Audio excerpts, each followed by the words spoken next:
Hello friends, कल हमने कांगड़ा के बारे में थोड़ा सा ओवरव्यू लिया था। आज हम अब आगे के जितने भी इसके टॉपिक्स हैं उनको एक्सप्लेन करके पढ़ेंगे। ठीक है, सो शुरू करते हैं। सबसे पहले छोटे छोटे जो इम्पोर्टेंट पॉइंट्स हैं इससे रिलेटेड उनको डिस्कस करते हैं कि तो पहला है हमारा कि कांगड़ा का गठन कब हुआ था। तो कांगड़ा का गठन हुआ था 1 नवंबर 1966 को। तो इसका जिला मुख्यालय है धर्मशाला में। जनसंख्या घनत्व है 263। और ये जो हमारे पास जितने भी आंकड़े हैं जो सेंसस के अकॉर्डिंग लिए हैं वो है 2011 के, और 2021 के अभी नहीं आए हैं। तो जब 2021 के आएंगे तो फिर इनको रिप्लेस कर दिया जाएगा, लेकिन अभी हमारे पास ये 2011 के ही चले हुए हैं। और लिटरेसी रेट, साक्षरता दर है इसका 86.49%। क्षेत्रफल है 5739 वर्ग किलोमीटर। जनसंख्या है 15,07,223 और सेक्स रेशियो है 1013 पर 1000 मेल चाइल्ड। ठीक है, कुल गांव टोटल कितने विलेजेस हैं कांगड़ा में 3908 और पंचायतें हैं 748। विकास खंड है 15। राइट, अब थोड़ा सा इसकी भौगोलिक स्थिति के बारे में पता कर लेते हैं, पढ़ लेते हैं।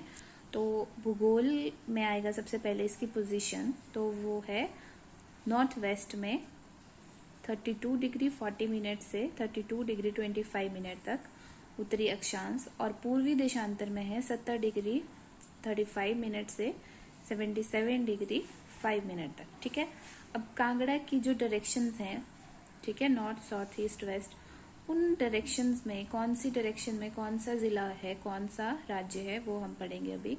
तो कांगड़ा के साउथ में, दक्षिण में उन्ना हमीरपुर है और मंडी। ठीक है, पूर्व में कुल्लू लाहौल स्पीति, उत्तर में चंबा और पश्चिम में पंजाब। राइट, नेक्स्ट है पर्वत श्रृंखलाएं, माउंटेन रेंजेस कौन सी हैं। तो धौलाधार कुल्लू से होते हुए भंगार क्षेत्र को पार कर कांगड़ा जिले में प्रवेश करती है। ठीक है, और ये जो हमारे पास धौलाधार रेंज है ये चंबा के हाथीदार के बिल्कुल पैरेलल चलती है। ठीक है, आगे है हमारे पास नदियां। तो कांगड़ा में हमारे पास व्यास नदी बहती है, और व्यास मंडी के बाद पालमपुर तहसील के संधोल से कांगड़ा में प्रवेश करती है। राइट, जो पहले तो मंडी में व्यास होती है, फिर मंडी के बाद पालमपुर तहसील के मतलब मंडी की कौन सी जगह से कांगड़ा में प्रवेश करती है व्यास नदी, संधोल से। ठीक है, नेक्स्ट है झीलें। तो कांगड़ा में 3 है मेन झीलें जो हैं, उनमें से एक आर्टिफिशियल है, कृत्रिम है, मैन मेड है, वो है पोंग लेक, और बाकी डल लेक और करेरी लेक जो है वो प्राकृतिक झीलें हैं। ठीक है, नेक्स्ट है इसका इतिहास कि यहाँ पे कौन कौन सी रियासतें हैं जिनके बारे में हमें पता होना चाहिए। तो एक है कांगड़ा रियासत, गुलेर रियासत, नूरपुर, सिब्बा, दतारपुर और बंगाल रियासतें। ठीक है, तो अभी हम पढ़ेंगे थोड़ा सा कांगड़ा रियासत के बारे में। कांगड़ा का इतिहास, तो कांगड़ा को प्राचीन काल में किस नाम से जाना जाता था? त्रिगर्त के नाम से जाना जाता था। इसकी स्थापना भूमिचंद ने की थी।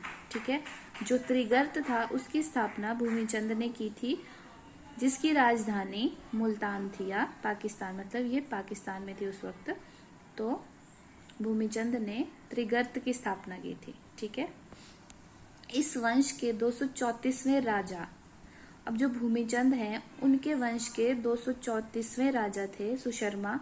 उन्होंने क्या किया था, त्रिगर्त के कांगड़ा में किले की एक स्थापना की थी। जो त्रिगर्त जगह थी, त्रिगर्त स्थान था, उसका एक जगह थी कांगड़ा, तो वहां पे सुशर्मा ने किले का निर्माण किया था और उसे अपनी राजधानी बनाया था। ठीक है, जिसे हम नगरकोट के नाम से जानते थे। अगला आता है नाम, कि जो त्रिगर्त है इसका शाब्दिक अर्थ क्या है।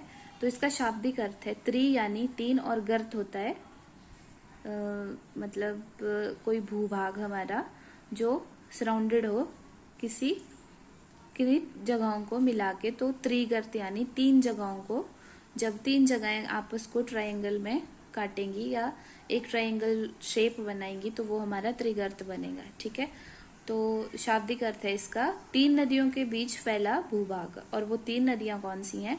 रावी, व्यास और सतलुज। ठीक है, अब 3 नदियों के बीच का जो भूभाग है वो त्रिगर्त कहलाता है।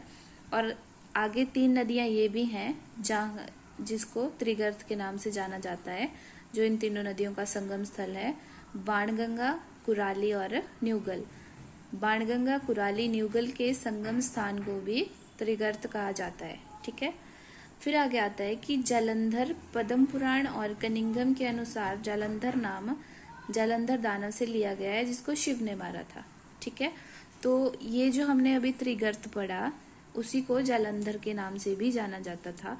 और जालंधर क्यों कहते थे इसको? क्योंकि पद्म पुराण और जो कनिंगम है उनके अनुसार ये मान्यता है कि जो जालंधर है वो एक दानव था, एक राक्षस था और उसका वध शिव ने किया था।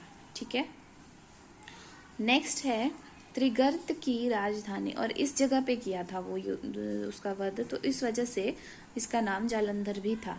ठीक है, त्रिगर्त का नाम जालंधर भी था। और त्रिगर्त की राजधानी थी नगरकोट। ठीक है, जिसे हम आजकल कांगड़ा के नाम से भी जानते हैं, और भीमकोट भी कहते थे इसको, भीमनगर भी और सुशर्मापुर भी, क्योंकि जो नगरकोट था उसका निर्माण सुशर्मा ने करवाया था। और ये कौन से नंबर का राजा था? भूमिचंद के कौन से वंश का राजा था? ये 234वें वंश का राजा। राजा सुशर्मा ने इस शहर की स्थापना की थी। कौन से शहर की? नगरकोट की। और ऐसी कौन सी किताबें जिनमें हमें उल्लेख मिलता है इन जगहों का? तो त्रिगर्त नाम महाभारत में, पुराणों में, राजतरंगिणी में देखने को मिलता है। और पाणिनि के अष्टाध्यायी में त्रिगर्त को आयुधजीवी संघ के नाम से जाना गया है। और नेक्स्ट है कांगड़ा का अर्थ है कान का गढ़। ठीक है, और शिव ने इसका नाम क्यों रखा था कांगड़ा? क्योंकि शिव ने जालंधर का वध किया था और उसके कान वहां गिरे थे, इस वजह से इसका नाम कांगड़ा रखा गया। ठीक है, तो दैट्स ऑल। कल हम नेक्स्ट पढ़ेंगे मध्यकालीन इतिहास के रिलेटेड, जो कांगड़ा में राजा हुए थे और जो भी युद्ध वगैरह, आक्रमण वगैरह हुए थे इसमें। Thank you so much.